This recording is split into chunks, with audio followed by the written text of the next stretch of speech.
Capítulo Tyrion. O norte parecia não ter fim. Tyrion Lannister conhecia os mapas tão bem como qualquer outra pessoa, mas uma quinzena na trilha irregular que naquela região se passava, pela Estrada do Rei, incutira profundamente nele a lição de que o mapa era uma coisa, mas o terreno, outra bem diferente. Tinha partido de Winterfell no mesmo dia que o rei, no meio de toda a agitação da partida real, saindo ao som dos gritos dos homens e dos refolegar dos cavalos, entre a algazarra das carroças e o gemido da enorme casa rolante da rainha, enquanto uma neve ligeira caía ao redor, a Estrada do Rei ficava logo à saída do castelo e da vila. Ali, os estandartes, as carroças, as colunas de cavaleiros da guarda e cavaleiros livres viraram para o sul, levando tumulto com eles, enquanto Tyrion virava para o norte, com Benjen Stark e o sobrinho. Depois disso, ficou mais frio e muito mais silencioso. A oeste da estrada estendia-se colinas de sílex, cinzentas e escarpadas, com altas torres nas vigias, erguidas em seus cumes rochosos. Para leste, o terreno era mais baixo, achatando-se até se transformar numa planície ondulada que se estendia até onde a vista alcançava. Pontes de pedra transpunhavam rios rápidos e estreitos, e pequenas chácaras espalhavam-se em anéis em torno de castros com fortificações de madeira e pedra. A estrada tinha muito tráfego, e à noite, para o seu conforto, podiam-se encontrar rudes instalagens. Mas após 3 dias de viagem de Winterfell, as terras de cultivo deram lugar à densa floresta, e a Estrada do Rei transformou-se num lugar solitário. As colinas de Sílex tornavam-se mais altas e selvagens a cada milha, até se transformarem em montanhas pelo 5º dia,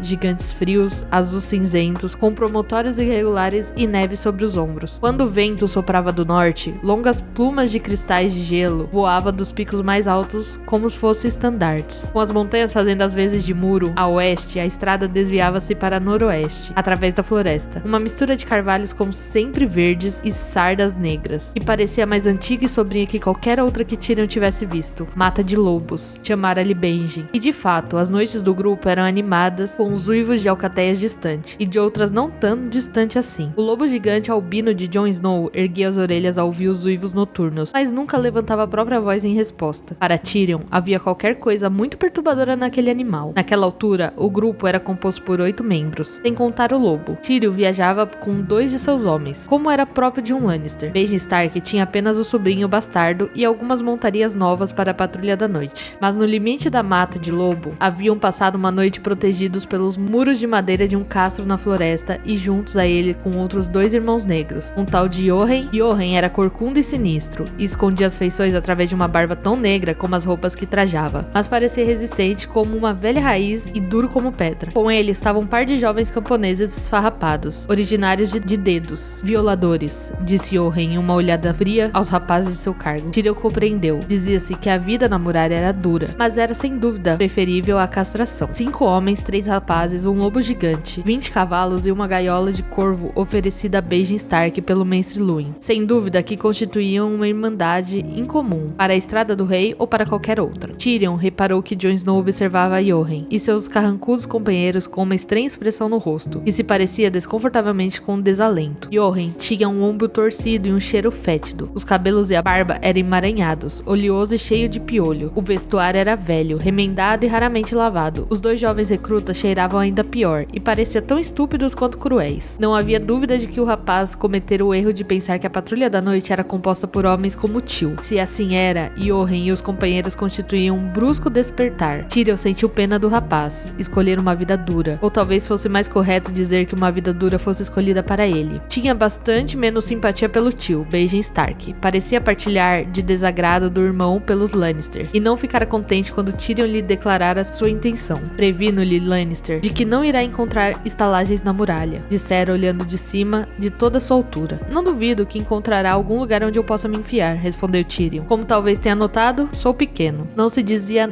não ao irmão da rainha, claro, e isso pusera um ponto final ao assunto, mas Stark não ficara feliz. Não vai gostar da viagem, isso lhe asseguro, dissera ele de modo conciso, e desde o momento da partida, fizera tudo o que pôde para cumprir a promessa. Pelo fim da primeira semana, as coxas de Tyrion estavam em carne viva devido à dura cavalgada. As pernas ardiam de cãibra e sentia-se congelada até os ossos. Não se queixou. Maldito fosse se desse a Benjen Stark essa satisfação. Obteve uma pequena vingança com a pele de montar, uma pele de urso velha, mal cheirosa e que provocara coceira. Stark lhe oferecera num excesso de galanteria ao jeito da patrulha da noite. Sem dúvida, à espera de vê-lo declinar com elegância. Tyrion aceitara com um sorriso. No partir de Winterfell, trouxera consigo suas roupas mais quentes, e logo descobriu que não eram nem de longe o suficiente. Ali em cima cima fazia frio e estava esfriando ainda mais. De noite, a temperatura caía bem abaixo do ponto de congelamento, e quando o vento soprava era como se facas transpassavam suas lãs mais quentes. Stark com certeza já tinha se arrependido do seu impulso cavaleiresco. Talvez tivesse aprendido uma lição. Os Lannisters nunca declinam, com ou sem elegância. Os Lannisters aceitam o que lhe é oferecido. As chácaras e os castros eram cada vez mais escassos e menores à medida que prosseguiram para o norte. Penetravam cada vez mais as profundezas da escuridão das matas de lobo, até que finalmente deixou de haver tetos onde pudesse se abrigar, e foram atirados para a necessidade de se valerem em seus próprios recursos. Tyrion nunca fora de grande utilidade para montar ou desmontar num acampamento. Pequeno demais, manco demais, sempre no caminho dos demais. E assim, quando Stark, Yoren e os outros erguiam abrigos rústicos, tratavam dos cavalos e faziam uma fogueira, tornou-se seu hábito pegar a pele e um odre de vinho e afastar-se sozinho para ler. Na 18ª noite de viagem, o vinho era um raro ambar doce das Ilhas de Verão, que trouxera consigo ao longo de toda a viagem para o norte desde Rochedo Castle, e o livro uma meditação sobre a história e as propriedades dos dragões. Com a autorização de Lord Eddard Stark,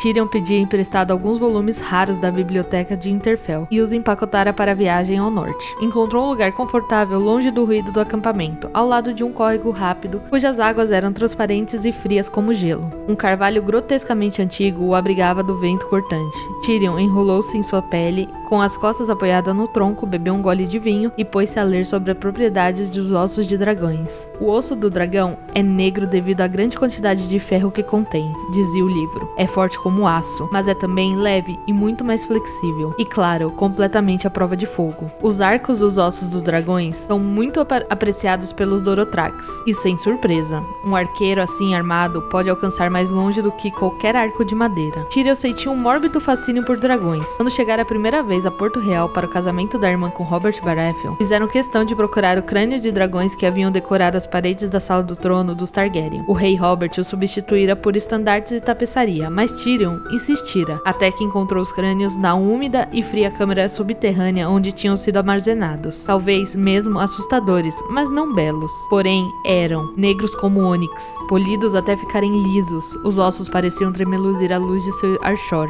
Sentiu que gostava do fogo. Atiraram o archote para dentro da boca de um dos crânios maiores e fizeram sombras saltarem e dançarem nas paredes atrás de si. Os dentes eram longas facas curvas de diamante negro. As chamas do archote não era nada para eles. Tinham se banhado no calor de fogos muito maiores. Quando se afastou, Tyrion podia jurar que as órbitas vazias dos animais o tinham visto partir. Havia 19 crânios. Os mais antigos tinham mais de 3.000 anos. Os mais recentes, não mais de século e meio. Estes últimos eram também os menores. Um par de crânio não maiores do que de mastins, estranhamente deformados. Tudo que restava das últimas duas crias nascidas na Pedra do Dragão. Eram os últimos dos dragões Targaryen. Talvez os últimos dragões em todo o mundo, e não tinha vivido muito tempo. A partir desses dois crânios, os outros aumentavam em tamanho até os 3 grandes monstros da canção das histórias, os dragões de Aegon Targaryen, e as irmãs soltaram sobre os 7 reinos de antigamente. Os poetas tinham-lhe atribuído os nomes de deuses, Belerion, Merax e Vhagar. Tyrion estivera entre suas maxilas escancaradas, sem palavras e cheio de respeitoso temor. Podia ter entrado a cavalo pela garganta de Vhagar, embora não fosse possível voltar a sair. Merax era ainda maior, e o maior de todos, Belerion, o terror negro, podia ter engolido um auroch inteiro, ou até mesmo um dos mamutes peludos que diziam viver nas frias extensões para lá de Porto de Ben. Tyrion ficou naquela úmida câmara subterrânea durante muito tempo, de olhos fixos no enorme crânio de órbitas vazias de Belerion, até o archote se apagar, tentando abarcar o tamanho do animal vivo, imaginar a aparência que assumia quando estendia as grandes asas negras e varria os céus, a exalar fogo. Seu remoto antepassado, Rei Loren do Rochedo, tinha tentado lutar contra o fogo quando uniu forças com o Rei Mer, da Campina, a fim de se opor à conquista Targaryen. Isso acontecia havia cerca de 300 anos, quando os 7 reinos eram reinos, e não meras províncias de um reino mais vasto. Entre ambos, os dois tinham 600 estandartes, 5.000 cavaleiros montados e 10 vezes esse número em cavaleiros livres e homens de armas. Diziam as crônicas que Aegon, Senhor dos Dragões, possuía talvez 1/5 dessa força, e que a maioria de seus homens tinham sido recrutados das fileiras dos últimos reis que matara, homens de fidelidade duvidosa. As tropas encontravam-se nas planícies da Campina, entre campos dourados de milho pronto para a colheita. Quando os dois reis se apresentaram, o exército Targaryen tremeu, estilhaçou-se e começou a fugir. Por alguns momentos, escreviam as crônicas. A conquista esteve por um fio, mas só por esses breves momentos, antes que Aegon Targaryen e as irmãs se juntassem à batalha. Foi a única vez que Vhagar, Merax e Balerion foram soltos ao mesmo tempo. Os poetas chamaram esses eventos de O Campo de Fogo. Quase 4.000 homens morreram queimados naquele dia, e entre eles contava-se o rei Mer da Campina. O rei Loren escapou e viveu tempo suficiente para se arrepender, prestar vassalagem aos Targaryens e gerar um filho, fato que deixava Tyrion devidamente grato. Por que lê tanto? Tyrion ergueu os olhos ao ouvir aquela voz. Jon Snow estava a alguns pés de distância, olhando com curiosidade. Fechou o livro sobre um dedo e disse: "Olhe para mim e diga o que vê." O rapaz observou com suspeita. "Isso é algum truque? Vejo você, Tyrion Lannister." Tyrion suspirou. "Você é notavelmente gentil para um bastardo, Snow. O que vê é um anão. Você tem o quê? 12 anos? 14, disse o rapaz. 14. É o mais alto do que alguma vez serei. Minhas pernas são curtas e tortas, e caminho com dificuldade. Necessito de uma cela especial para não cair do cavalo. Uma cela da minha própria concepção. Talvez lhe interessasse saber. Era isso ou montar um pônei. Meus braços são suficientemente fortes, mas uma vez mais, curto demais. Nunca serei um espadachim. Se tivesse nascido camponês, provavelmente me teriam abandonado para que morresse, ou vendido para a coleção de aberrações de algum negociante de escravos. Mas, ai de mim, nasci um Lannister do Rochedo Casterly, onde as coleções de aberrações são das mais pobres. Esperavam-se coisas de mim. Meu pai foi mão do rei durante 20 anos. Acontece que, mais tarde, meu irmão matou esse mesmo rei. Mas minha vida está cheia dessas pequenas ironias. Minha irmã casou-se com um novo rei e meu repugnante sobrinho será rei depois dele. Devo cumprir minha parte pela honra da minha casa, não concorda? Mas como? Bem, poderei ter minhas pernas pequenas demais para o corpo, mas minha cabeça é grande demais. Embora eu prefira pensar que tenho o tamanho certo para minha mente. Possuo um entendimento realista das minhas forças e fraquezas. A mente é minha arma. Meu irmão tem a espada, o rei Robert, e seu martelo de guerra, e eu tenho a mente. E uma mente necessita de livros, da mesma forma que uma espada necessita de uma pedra de amolar para se manter afiada. Tyrion deu uma palmada na capa de couro do livro. É por isso que eu leio tanto, Jon Snow. O rapaz absorveu tudo aquilo em silêncio. Possuía o rosto dos Starks, mesmo que não tivesse um nome. Comprido, solene, reservado, um rosto que nada revelava. Quem quer que tenha sido sua mãe, pouco dela ficara no rapaz. E está lendo sobre o quê? Dragões, disse-lhe Tyrion. De que serve isso? Já não há dragões, disse o rapaz com o rosto de certezas da juventude. É o que dizem, respondeu Tyrion. É triste, não? Quando eu tinha sua idade, costumava sonhar em ter um dragão meu. É mesmo? Perguntou o rapaz com suspeita na voz. Talvez pensasse que Tyrion estava zombando dele. Mesmo. Até um garotinho enfesado, deformado e feio pode olhar o mundo de cima quando está sentado no dorso de um dragão. Tyrion afastou-se a pele do urso e pôs-se de pé. Costumava acender fogueiras, entranhas de Rochedo Casterly e ficar horas olhando as chamas, fazendo de conta que eram fogos de dragão. Por vezes imaginava meu pai a arder. Outra, minha irmã. Jon Snow olhava-o fixamente, submerso em partes iguais do horror e fascínio. Tyrion soltou uma brusca gargalhada. Não me olhe assim, bastardo. Conheço o seu segredo. Você sonhou o mesmo tipo de sonho. Não! Jon Snow rebateu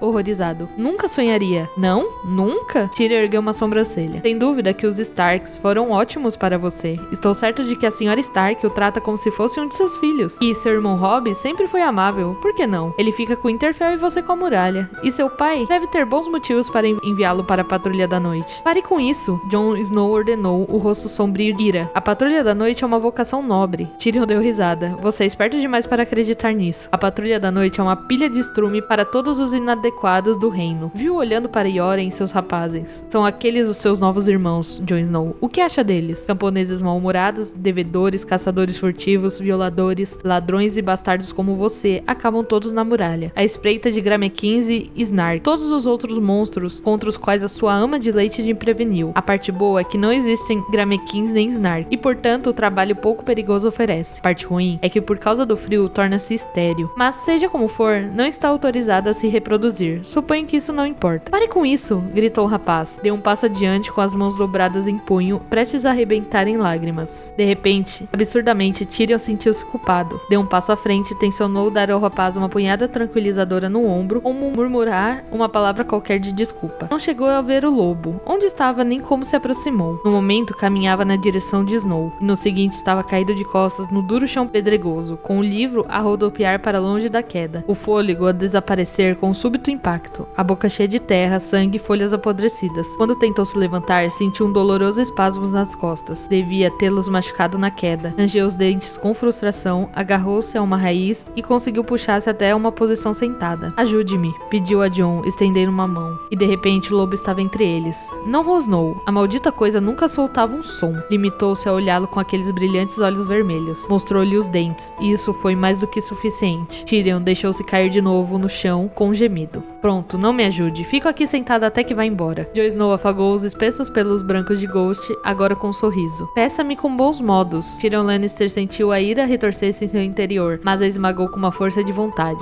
Não era a primeira vez na vida em que era humilhado, e não seria a última. Esta talvez fosse merecida. Ficaria muito agradecido por sua amável assistência, Jon. Ele disse com uma voz branda. Pra baixo, Ghost, disse o rapaz. O lobo gigante sentou-se, aqueles olhos vermelhos nunca deixaram Tyrion. Jon veio para trás do anão, passou a mão por debaixo de seus braços e o pôs de pé com facilidade. Então pegou o livro e entregou a Tyrion. Por que ele me atacou? Perguntou Tyrion com um olhar de relance ao lobo gigante, limpando sangue e terra da boca com as costas das mãos. Talvez achasse que você fosse um gramequim. Tyrion lançou-lhe um olhar penetrante. Depois riu, um grosseiro e engraçado resfôlego que saiu de suas narinas completamente sem sua autorização. Ah, deuses! Ele disse, estrangulando o riso e balançando a cabeça. Suponho que realmente me pareço bastante com Gramequim. O que ele faz aos Snarks? Não vai querer saber. Jon recolheu a pele de urso e entregou a Tyrion. Tyrion puxou a rolha, inclinou a cabeça e despejou um longo jarro de vinho na boca. A bebida era como fogo frio a gotejar a garganta baixa e aquecer-lhe a barriga. Depois ofereceu o odre a Jon Snow. O rapaz pegou o odre e experimentou engolindo um pouco, com cautela. É verdade, não é? Disse quando terminou. O que diz da patrulha da noite? Tyrion assentiu. Jon Snow fez da boca uma linha severa. Se isso é o que ela é, então é isso que é. Tyrion deu um sorriso. Isso é bom, bastardo. A maioria dos homens prefere negar uma dura verdade a enfrentá-la. A maioria dos homens, Jon respondeu. Mas não você. Não, admitiu Tyrion. Eu não. Já raramente sonho com dragões. Não existem dragões. Recolheu a pele do urso do chão. Bem, é melhor regressarmos ao acampamento antes que seu tio chame os estandartes. A caminhada era curta, mas o terreno sob seus pés era irregular e tinha as pernas cheias de cãibra quando regressaram. Jon Snow ofereceu-lhe uma mão para ajudá-lo a atravessar um espesso emaranhado de raízes, mas Tyrion recusou. Abriria seu próprio caminho, como fizera toda a vida. Apesar disso, ver o acampamento diante de si foi agradável. Os abrigos tinham sido erguidos contra o muro em ruínas de um castro havia muito abandonado. Um escudo contra o vento. Os cavalos tinham sido alimentados e uma fogueira acendida. Yoren estava sentado numa pedra, esfolando um esquilo. O saboroso cheiro de guisado encheu as narinas de Tyrion.